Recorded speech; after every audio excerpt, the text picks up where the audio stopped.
যদিও TV serial দেখি না, তবে হঠাৎ একদিন একটা সংলাপ টিভি থেকে ভেসে উঠল। শ্বশুরমশাই বৌমাকে বলছেন, বৌমা, দারিদ্রতা মহা শিক্ষক। কথাটা আমার ভিতরে স্টোর হয়ে গেল। শিক্ষক তো বটেই, বন্ধু শিক্ষক। এত ভালো বন্ধু শিক্ষক আমি আগে কোনো দিন পাইনি। পর্যটকরা ঐতিহাসিক স্থান পরিদর্শন করতে গেলে গাইডের সান্নিধ্য নেয়। আজকে অভাব আমার সেই পথপ্রদর্শক। খারাপ লাগে না, বরং ভালো লাগে। কারণ অনেক মন্দের মধ্যেও কিছু ভালো খুঁজে পায়। সেজন্য ভিতর থেকে কথা বলে।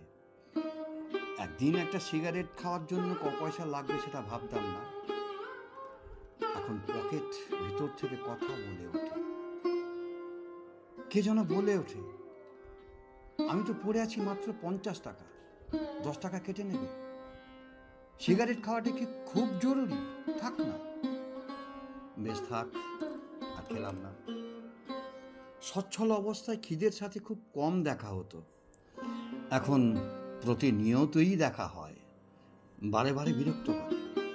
মাঝে মাঝে অন্তঃস্থলে পৌঁছে বিবাদও করে ফেলি তার সাথে। কি হচ্ছে কি, একটু ধৈর্য ধরতে পারো না? ক্ষীণ গলায় উত্তর দেয়, আমার উপাদান না দিলে জীবনী শক্তি দুর্বল হয়ে যাবে, তখন কিছু করার থাকবে না। এরপর আলসার আক্রমণ করবে, সেটা বেড়ে উঠলে ক্যান্সারকে আমন্ত্রণ করা হবে। তারপর কি হবে বুঝতে পারছো? হ্যাঁ, বুঝতে পারছি। খিদে কারুর সাথে কোনোদিন আপোষ করে না।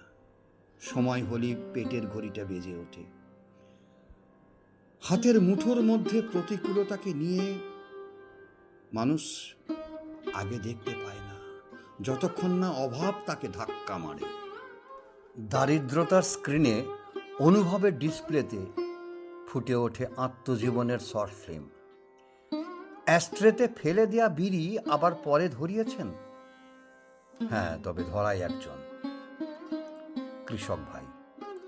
বাড়ি থেকে 3 কিলোমিটার দূরে সাইকেলের চাকাটা পাংচার হয়েছে। সারাবার মতন সেই পয়সাটা তখন নেই আপনার পকেটে। হয়েছে এমন কোনো দিন? হয়তো হয় অনেকেরই, কিন্তু অনুভবের ক্যামেরাটার লেন্স ঝাপসা হয়ে থাকে। আমার লেন্সটা পরিষ্কার, তাই হয়তো 2 কলম লিখতে পারি। যাদের প্রয়োজনের সময় পাশে ছিলাম, তারা আজ আমার পরিস্থিতি সবটাই জানে, সবটাই বোঝে, কিন্তু নিজেদেরকে আড়াল করে রাখে। অভিশাপ দেব না, তবে একটা কথা বলবো, প্রতিটা ব্যক্তির এমন অভাব বন্ধুটির সাথে একবার দেখা হওয়া জরুরি। প্রাইমারি স্কুলে পড়াকালীন যাদের সাথে 51 বছর পর আবার যোগাযোগ হলো, তাদের আচরণ এতটাই বাঁকা লাগলো, মনে হলো যোগাযোগ না হলেই ভালো হতো। অভাবের সময় শরীরে ঘামের গন্ধ ঢাকতে যে বডি স্প্রেটা তলানিতে ঠেকে গেছে, সেটাও তখন মদমদ গন্ধ বেরোয়। গৃহিণী প্রশ্ন করে, কি খেয়েছো তুমি? ঈশ্বর মানি খুব। মাঝে মাঝে নারায়ণকে নিবিড়ে বলি, মা লক্ষ্মীকে একটু বলে দাও না, আমি খুব কষ্টে আছি। চাকরিটা হারাবার পর আমার অভাব বন্ধুর সাথে বেশি মাখামাখি হলো। তবে এরই মধ্যে কেউ কেউ আছেন, পকেটে বেশ কিছুটা অর্থ গুঁজে দিয়ে বলেছেন, এটা কিছু নয়, রাখুন। চোখ স্থির হয়ে গেছে আমার চোখের পর্দা ফেটে টস টস করে জল বেরিয়ে এসেছে। গান গাইতো, হাসি ঠাট্টা তামাশা নিয়ে, যে মানুষটা প্রতি মুহূর্তেই মানুষের মনোরঞ্জনের যোগান দিত, সে মানুষটা আজ পাথর।